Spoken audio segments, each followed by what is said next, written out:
Hello friends, welcome to Shanthi channel. இன்றைக்கி நம்ம சேனலில் ஒரு ஸ்நாக்ஸ் ரெசிபி தான் நம்ம இன்றைக்கி பார்க்க போகிறோம். இட்லி மாவு வச்சு போண்டா எப்படி செய்யலாம்னு நம்ம இன்றைக்கி பார்க்கலாம். இந்த ஈவினிங் டைம், இந்த டீ குடிக்கிற டைமில் இந்த இட்லி மாவு இருந்துச்சுன்னா இந்த மாதிரி போண்டா செஞ்சு ஒரு சட்னி வச்சு சாப்பிட்டோன்னா ரொம்ப அருமையாக இருக்கும். வாங்க நம்ம இதை எப்படி செய்யலான்னு பார்க்கலாம். ஃப்ரெஷ்ஷாக அரைச்ச இட்லி மாவு யூஸ் பண்ணி இந்த மாதிரி போண்டா செய்யலாம். வாங்க நம்ம இதை எப்படி செய்யலான்னு பார்க்கலாம். நீங்கள் நம்ம வீடியோ ஃபஸ்ட் டைம் பார்க்குறீங்கன்னா முதல்ல சப்ஸ்கிரைப் பண்ணி சப்போர்ட் பண்ணுங்கள் ஃப்ரெண்ட்ஸ். வாங்க நம்ம இதை எப்படி செய்யலான்னு பார்க்கலாம். இன்றைக்கி இட்லி மாவில் போண்டா செய்கிறதுக்கு நான் இன்றைக்கி 1 கப் இட்லி மாவு எடுத்துருக்குறேன். இது கூட ஒரு 1/2 கப் அளவு அரிசி மாவு, இது கூட ஒரு 1/4 கப் அளவு ரவை, இது கூட பொடியை கட் பண்ணியிருக்கிற வெங்காயம், ஒரு பெரிய வெங்காயம், ஒரு பச்சை மிளகாய், கொஞ்சம் கருவேப்பிலை, ஒரு ஸ்பூன் மிளகுத்தூள், இதில் கொஞ்சமாக உப்பு. மாவில் ஏற்கனவே நம்ம உப்பு போட்டு வச்சுருக்கோம். இதை நல்லா மிக்ஸ் பண்ணி விட்டுக்கலாம்.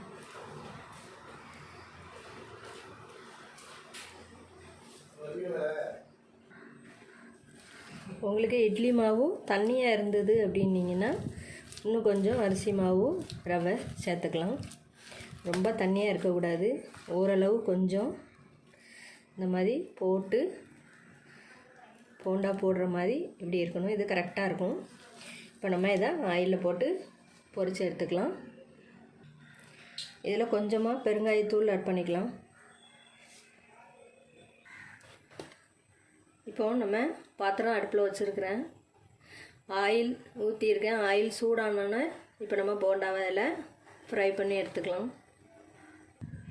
இப்போ போடுறதுக்கு முன்னால் ஒரு பவுலில் தண்ணி வச்சுக்கோங்க.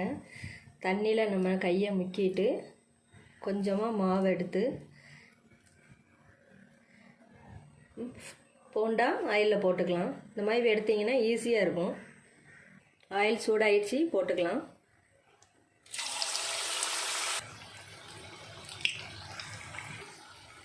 இதை திருப்பி போட்டுக்கலாம்.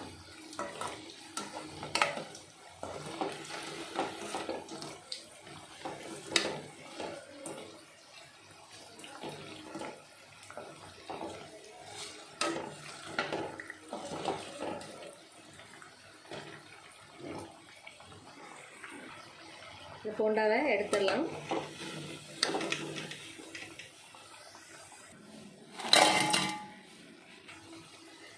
அடுத்த பேஜையும் போட்டிருக்கிறேன். இது நல்லா வடை நல்லா வேகட்டும். இதை நம்ம மாற்றி போட்டுக்கலாம்.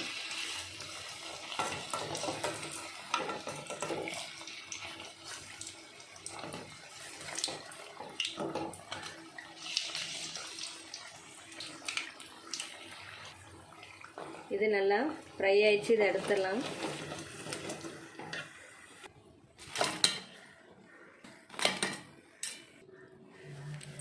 போண்டா எல்லாம் ஃப்ரை பண்ணி எடுத்தாச்சு.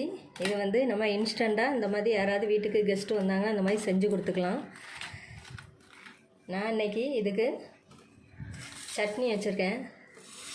சட்னியில் தொட்டு சாப்பிட்டோன்னா ரொம்ப அருமையாக இருக்கும். ஈவினிங் ஸ்நாக்ஸ் டைம், ஈவினிங் நம்ம இந்த மாதிரி டீ குடிக்கிற டைமில் இந்த மாதிரி இட்லி மாவு இருந்ததுன்னா சட்டுன்னு ஒரு சட்னியை வச்சு அப்படி தொட்டு சாப்பிட்டோன்னா ரொம்ப அருமையாக இருக்கும். நீங்களும் இதே மாதிரி இட்லி மாவில் ட்ரை பண்ணி பாருங்கள் ஃப்ரெண்ட்ஸ். இது செய்கிறது ரொம்ப சுலபந்தான். கெஸ்ட்டு யாராவது வந்தாங்கன்னா இந்த மாதிரி சட்டு நம்ம செஞ்சு கொடுத்துடலாம். இந்த ரெசிபி உங்களுக்கு பிடிச்சிருந்துச்சுன்னா லைக் பண்ணுங்கள், கமெண்ட் பண்ணுங்கள், வீடியோவை ஷேர் பண்ணி விடுங்க. மறக்காமல் சாந்தி சேனலுக்கு சப்ஸ்கிரைப் பண்ணிடுங்க. சைடில் உள்ள பெல் ஆப்ஷன் கிளிக் பண்ணி வைங்க. அப்போ தான் நான் போடுற ஒவ்வொரு ரெசிபியும் உங்களுக்கு உடனுக்குடன் வரும். தேங்க்ஸ் ஃபார் வாட்சிங் ஃப்ரெண்ட்ஸ்.